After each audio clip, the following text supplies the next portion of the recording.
beats, yo. Beats, yo, beats, yo. Get at me for beats, yo.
What's up, everybody out there in YouTube and Facebook land? It's your boy Rome.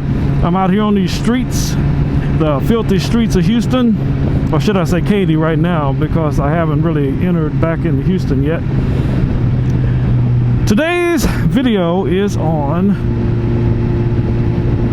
a subject that many of us seem to keep going back to. As much as we would like to see the advancements steadily coming, oh man, these companies seem to keep dropping the ball.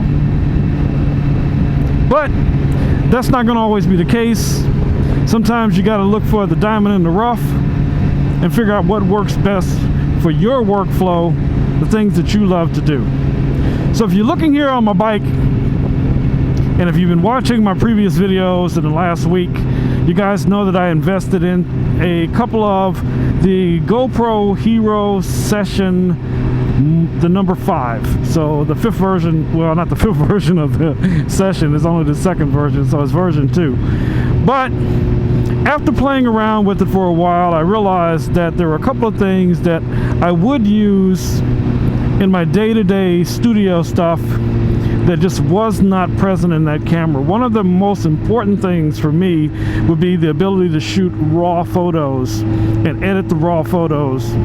If you're not a photographer, you may not understand the importance of that, but you know, think about it like the JPEGs that you normally upload as being the cooked, baked cake, and raw being all of the ingredients on the counter, in the bowl, ready to go in to a degree, but you have control, total control over color, saturation, contrast, you know, things along that line. So even many photos that may be underexposed or overexposed, you can bring them back into their norms, you know, where they should be if you were shooting with a DSLR or, you know, a high-end camera, you know, something along that line. So basically what I was looking for is an action camera that if I'm using it on a corporate event where I have it mounted somewhere and I'm shooting, you know, stills or time-lapse or something like that, I have the ability to go in and edit those photos independent of the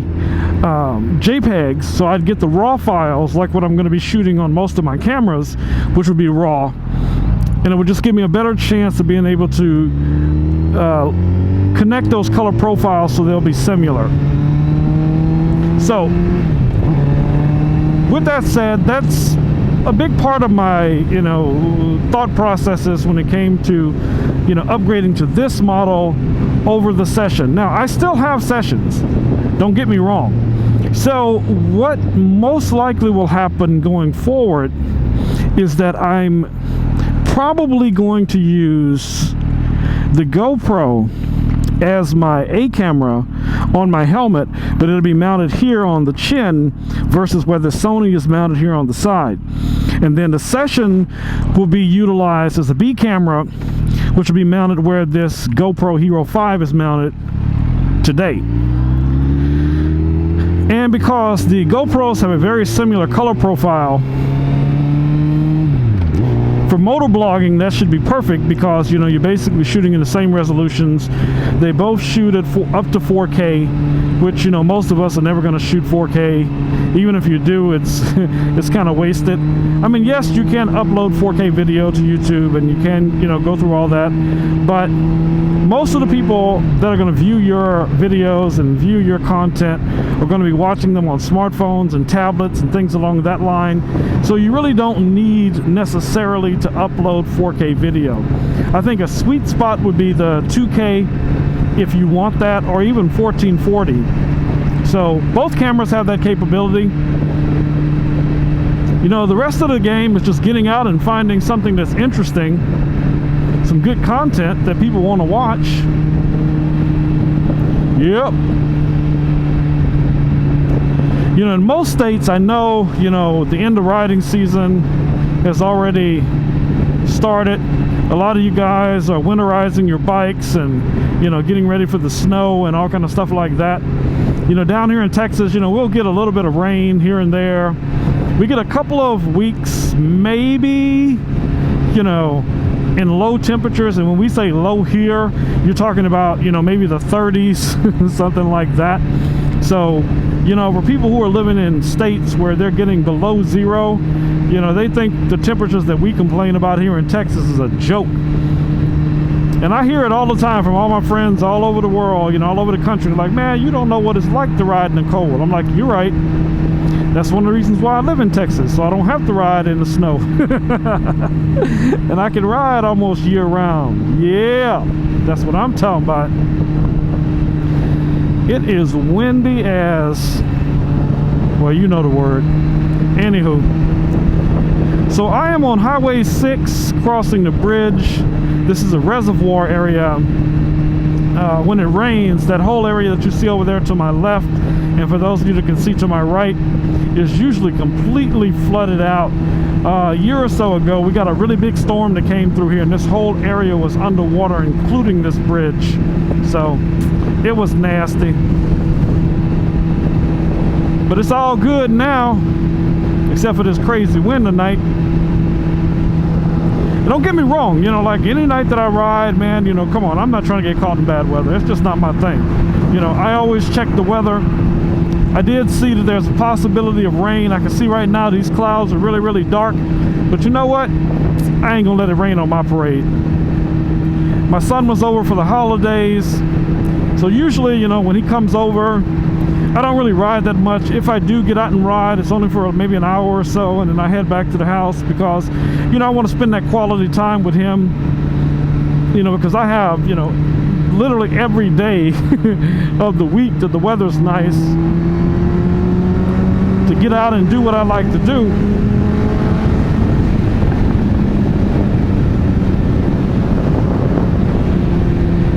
So when he comes over, you know, especially for the holidays or maybe the first week that school lets out, you know, for the summer, you know, he comes over, you know, every other weekend or something like that. But, you know, we'll come over for like a whole week or 2 weeks for the first part of that season. And we just hang out, you know, we're like two big kids, you know, watching cartoons and playing video games and talking about technology. Yep. That's what we do. Two little nerds doing what nerds do. But it's all good.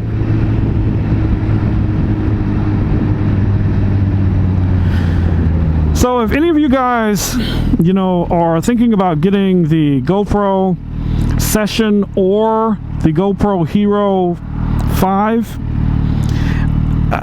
if you're vlogging or you can find a way to utilize this camera, you know, in your day-to-day stuff, man, or if it's just one of your toys, you want to put it on your bike and, you know, get some good video, I say go for it. There's really good deals going on right now. The GoPro that I have right now, this Hero 5, I got at Best Buy, and Best Buy gave me a $60 gift card as well as a 64 gig SD card, you know, for this camera. So when you think about that investment, you know, it's almost like you saved $100, you know, for your camera. So you have $60 you can invest into accessories or mounts or whatever you want to, if you want to put it for this camera. And you already have a high-end SD card, so that's something you don't have to worry about purchasing on, separately. Many of us, who already have, action cameras, we already have multitudes of, SD cards and things like that. So, that's not really a major factor, but it's always good to have it. It's better to have more than less, So anyway, I just want to touch upon that, guys. This coming year, I got some big plans. There are going to be some nice things that we're going to be doing. I talked about it in some of the other videos. We're really pushing forward on our projects to help the homeless in the Houston area. We're pushing forward on some of the things that are related to my studio, which would be art and fashion shows that we will use any of the beneficial things that come from that, anything that's a profit that comes from that, to also donate to different charities around town so that they can also help the homeless and single moms and, kids in need, things like that. My goal is to do these things and set them in motion where they will kind of run themselves in theory, and there will be some revenue coming in every month that will go out to these charities, and we'll see how it goes. Like anything else, you got your baby steps you got to take, but I think once we get everything rolling and the right people are involved, we're going to see some really, really good results. So anyway, guys, it's your boy Rome. I'd like to say, if I haven't said already, Merry Christmas or belated, and a Happy New Year. Ooh-wee! And I will be on these streets doing what I do. A lot of times out with my brothers, which I'm heading to right now to meet up with some of the guys. We're going to ride around for a little bit. Probably hang out at a Starbucks or two and ride around and see what's going on in our city on a Tuesday night. So guys, please subscribe, comment, like these videos, because every little bit helps, and it'll help us get the word out on a lot of the charitable things that we're trying to do, going forward. And I look forward to seeing and talking to you guys online. I will catch you fools in the next video. Peace. I'm out.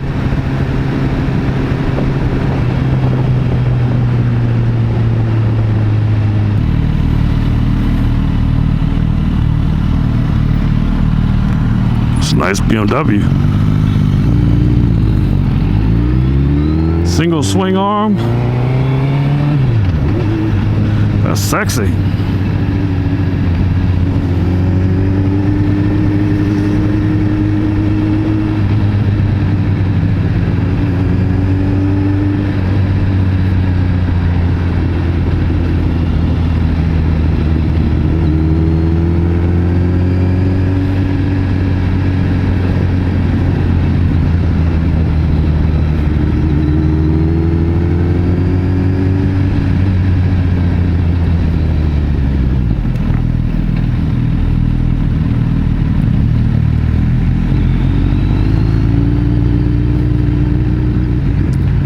Okay, I picked the bumpiest road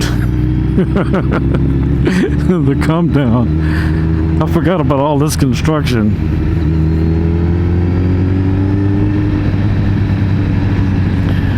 It's just crazy.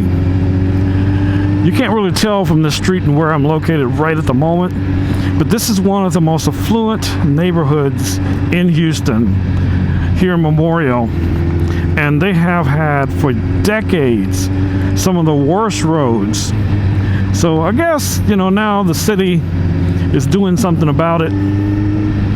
But, like any other time when they do this kind of construction, it's always a pain in the rear because, everybody's got to ride through this or drive through this, during the process. But you got to break some eggs to make an omelet. So I guess this is what they mean. So they got to tear up the streets to fix the streets.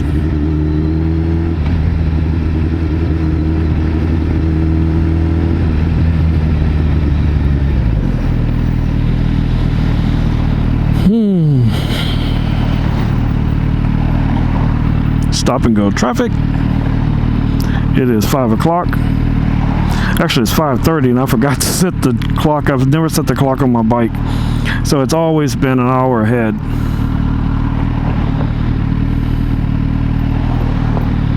So we're stuck here because this is one lane, and of course one car in the front wants to turn left.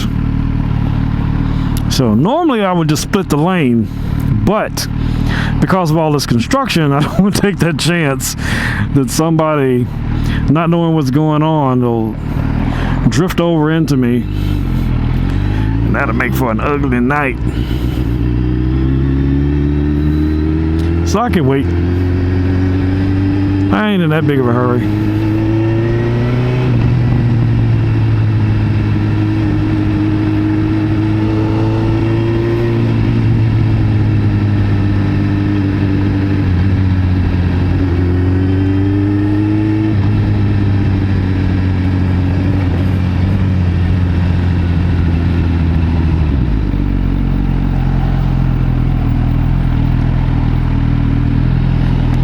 Come on, people, let's go, go, go!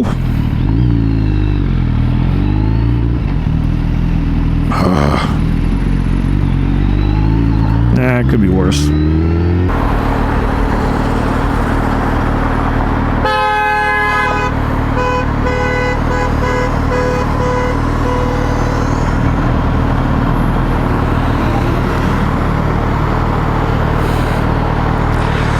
Oh, dumbasses.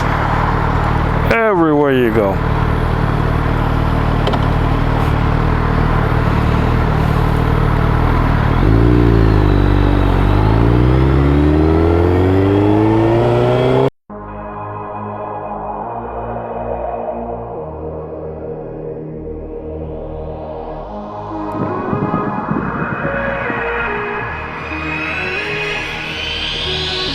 Beach, yo! Beach, yo!